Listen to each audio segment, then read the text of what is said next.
بسم اللہ الرحمن الرحیم۔ بسم اللہ الرحمن الرحیم۔ گفتگو چل رہی تھی ادا شبیب القضاء حقوق العباد میں۔ اس کی مثال پیش کیا تھا کہ کسی نے جو شادی کی مہر میں دوسرے کا غلام رکھ دیا، نکاح ہو گیا،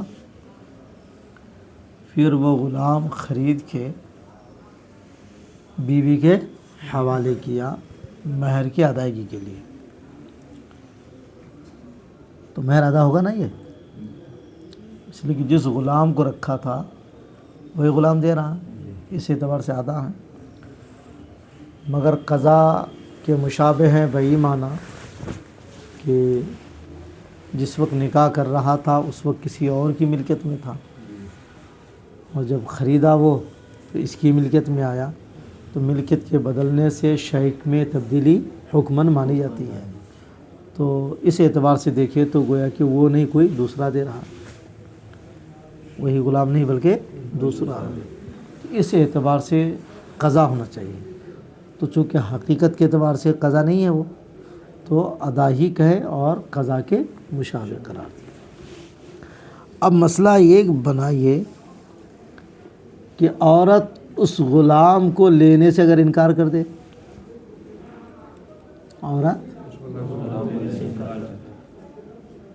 تو نہیں، میں نہیں لیتی یہ غلام، مجھے دوسرا غلام چاہیے، تو کیا وہ انکار کر پائے گی؟ اگر کہے کہ بھائی اب نور انوار اگر پڑی ہوئی رہے وہ خاتون، تو کہے بھائی یہ تو دوسرا ہو گیا، جو مہر میں رکھے تھے وہ نہیں ہوا، یہ تو دوسرا ہو گیا، ہم دوسرا کیوں لیں گے؟ جو غلام مہر رکھے وہ دو، اور ملکیت بدلنے سے غلام میں تبدیلی لازم آئی، تو گویا یہ دوسرا غلام دے رہے ہو، تو ہم نہیں لیں گے۔ تو کیا عورت منع کر سکتی ہے؟ تو کہا نہیں، عورت منع نہیں کر سکتی، اگر منع کرے گی تو اسے مجبور کیا جائے گا وہی غلام قبول کرنے پر۔ تو حضرت شارع علیہ رحمہ فرماتے ہیں ان کو مجبور کیوں کیا جائے گا؟ مجبور کرنا ضرور جائز ہے، اس کا مطلب یہ ہوا کہ یہ ادا ہے، تبھی تو مجبور کیا جا سکتا ہے۔ اگر وہی غلام نہیں ہوتا تو پھر مجبور نہیں کر سکتے تھے، وہ کہہ سکتا تھا بھائی جو غلام رکھے تھے وہ ہے نہیں، دوسرا ہے تو ہم کیسے لیں گے، لیکن یہاں منع نہیں کر سکتی ہے، منع کرے گی تو مجبور کیا جائے گا وہی غلام قبول کرنے پر۔ تو کرم مجبور کرنا جائز ہے، یہ اس بات کی دلیل ہے کہ یہ ادا ہے۔ کیا ہے؟ ادا ہے۔ اگر ادا نہیں ہوتا تو خاتون کو مجبور کرنا جائز نہیں ہوتا، اور یہاں مجبور کرنا روا ہے، اس کا مطلب یہ ادا ہے۔ دیکھو وعلی ھذا، اسی بنیاد پر یخرج کثیر من المسائل، بہت سارے مسائل کی تخریج کی جاتی ہے، علی القبول، یہاں تک کہ مجبور کیا جائے گا اس خاتون کو قبول کرنے پر، کر تفریع علی کونہ ادا، یہ ادا ہونے کی تفریع ہے، یعنی یہ دلیل ہے اس بات کی کہ یہ ادا ہی ہے۔ اے تجبر المرأۃ علی قبول ذلک العبد الممہور، یعنی عورت کو مجبور کیا جائے گا مہر میں ذکر کردہ غلام کے قبول کرنے پر، بعد تسلیم، تسلیم کے بعد۔ کہ یہ جو مجبور کرنا روا ہے وہ ہوا علامت کونہ ادان، یہ ادا ہونے کی علامت ہے۔ سمجھ میں آ رہی ہے؟ اب ایک سوال یہاں سے، مثال کے طور پر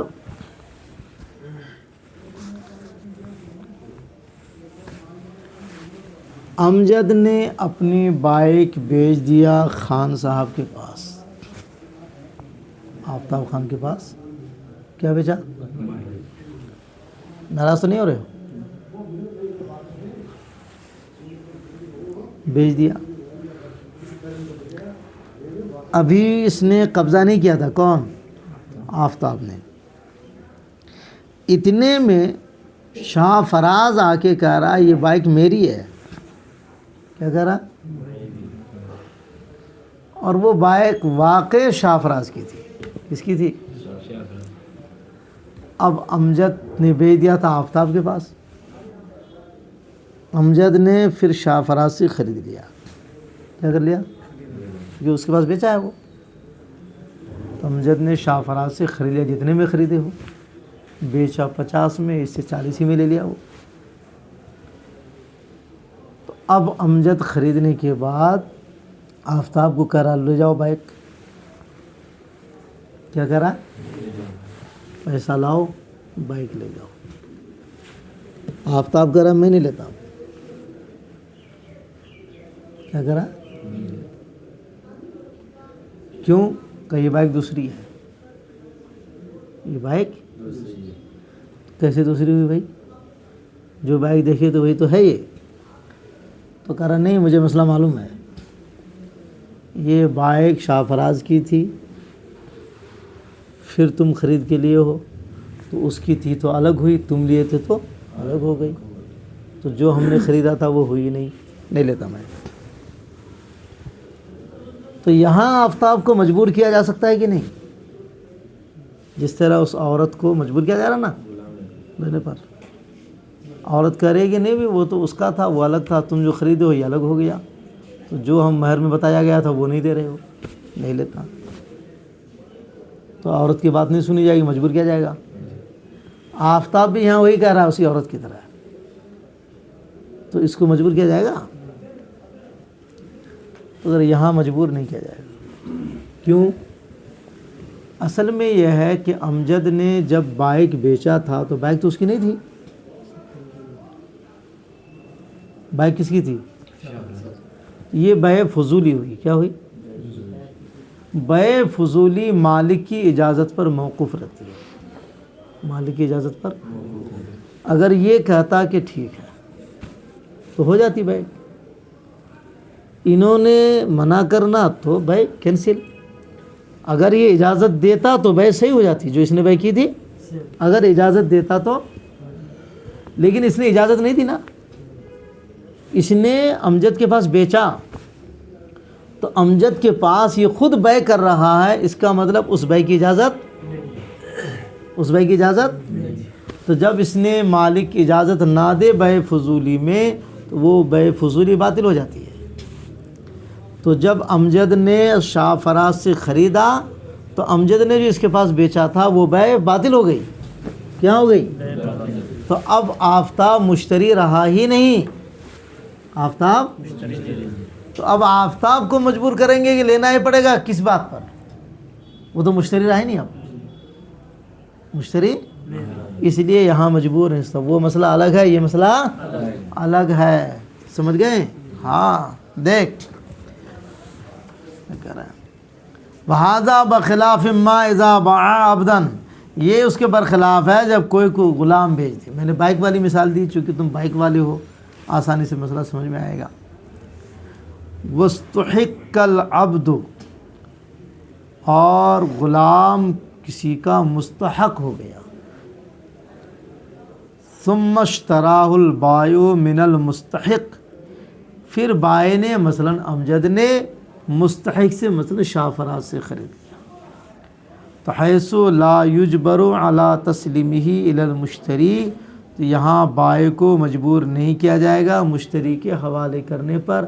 امجد کو نہیں کہا جائے گا کہ تم حوالہ کرو، نہ اس کو کہا جائے گا کہ تم قبول کرو. یہ مجبور نہیں سکتا. کیوں؟ لأنہ بالاستحقاق ظہرا، اس لیے کہ استحقاق جب ہو گیا، شاہ فراز مستحق نکلا گیا، تو اس سے ظاہر ہوا کہ ان البیع کانا موقوفا. اس کا مطلب وہ بیع کیا تھی؟ موقوف تھی ان کی اجازت پر. اجازت دے گا تو بیع ہوگی، اجازت نہیں دے گا تو جب یہ الگ سے بیع کر رہا ہے اس کا مطلب اجازت تو ظاہر ہو گیا کہ وہ بیع موقوف تھی مالک کی اجازت پر. تو فیضا لم یجزہ، جب مالک نے اجازت نہیں دی تو یہ بیع باطل ہو گئی. وانفسخا، اور بیع فسخ ہو گئی. تو کس بات پر کہا جائے گا کہ امجد کو کہ تم دو، یا کس بات پر کہا جائے گا اس کو آفتاب کو کہ تمہیں لینا ہی پڑے گا؟ برخلاف نکاح کے. نکاح میں ایسا نہیں. چونکہ نکاح میں مہر دوسری کی چیز رکھا ہے، تو دوسری کی چیز مہر رکھنے سے نکاح باطل نہیں ہو جاتا ہے۔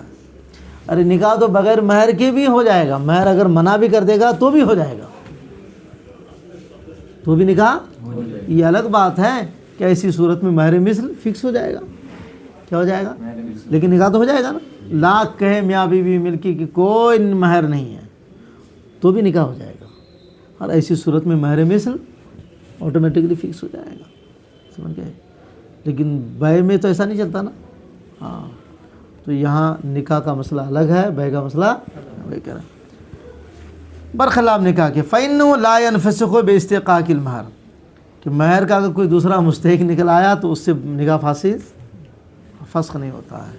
وَلَا بِانْعِدَامِهِ، نہ مہر کے ختم ہونے سے نکاح فسخ ہوتا ہے۔ لہٰذا نکاح والا مسئلہ الگ ہے، بیع والا الگ ہے۔ بیع میں نہیں مجبور ہو کیا جا سکتا، لیکن نکاح میں مجبور کیا جا سکتا۔ اب سنو، یہ دکھانا تھا ادا شبیہ بالقضاء کہ دوسرے کا غلام جو مہر میں رکھا ہے، سمجھ گئے، جب وہ دے رہا ہے تو وہ بے عین ہی ہے، لیکن وہ غیر بھی ہے نا، یہ بتایا تھا نا، حقیقت کے اعتبار سے وہی ہے لیکن حکماً وہ غیر ہے۔ ملکیت کی تبدیلی سے شے میں تبدیلی مانی جاتی ہے، اس کی نظیر پیش کر رہے ہیں، اس کی دلیل۔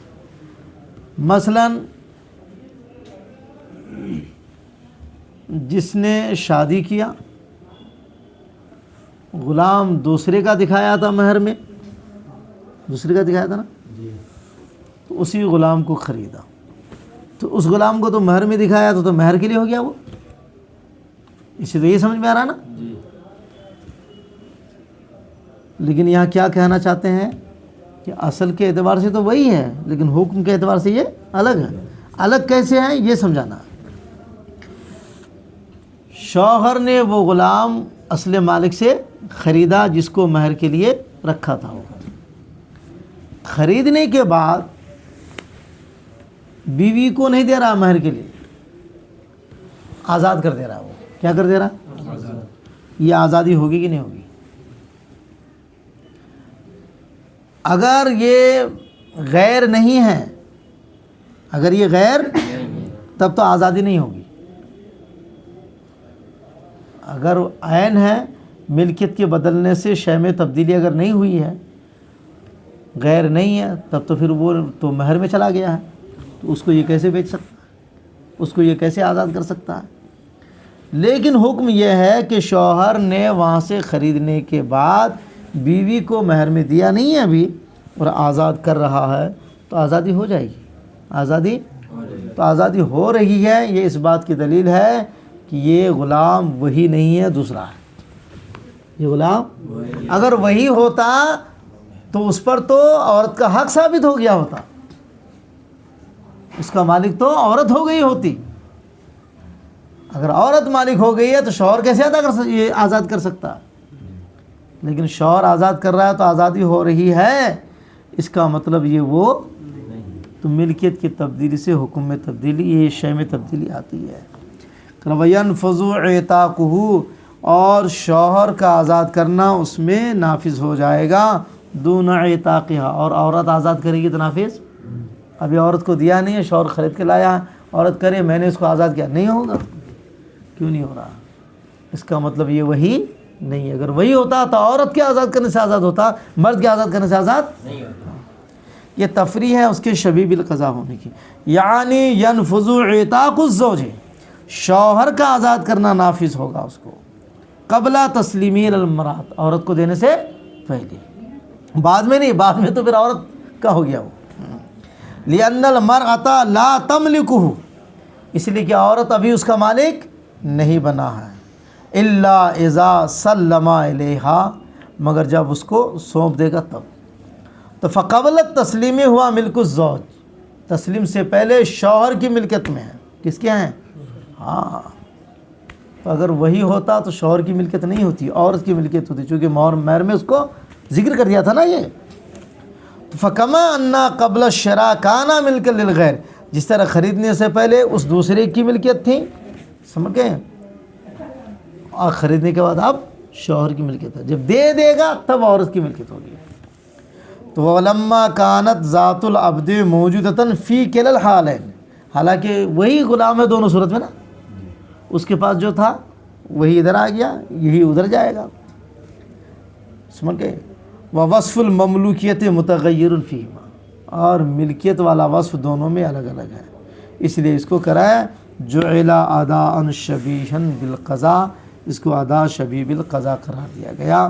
وَلَمْ يُجْعَلْ قَضَاءً شَبِيهًا بِالْأَدَاء، اس کو قضاء شبیہ بالأداء نہیں کہا گیا، چونکہ اصل کے اعتبار سے ادا ہے، وصف کے اعتبار سے قضاء ہے، تو اعتبار اصل کا ہوگا، وصف کا نہیں ہوگا۔ رعایتاً بجانب الذات والاصل، ذات اور اصل کی جانب کی رعایت کرتی ہے۔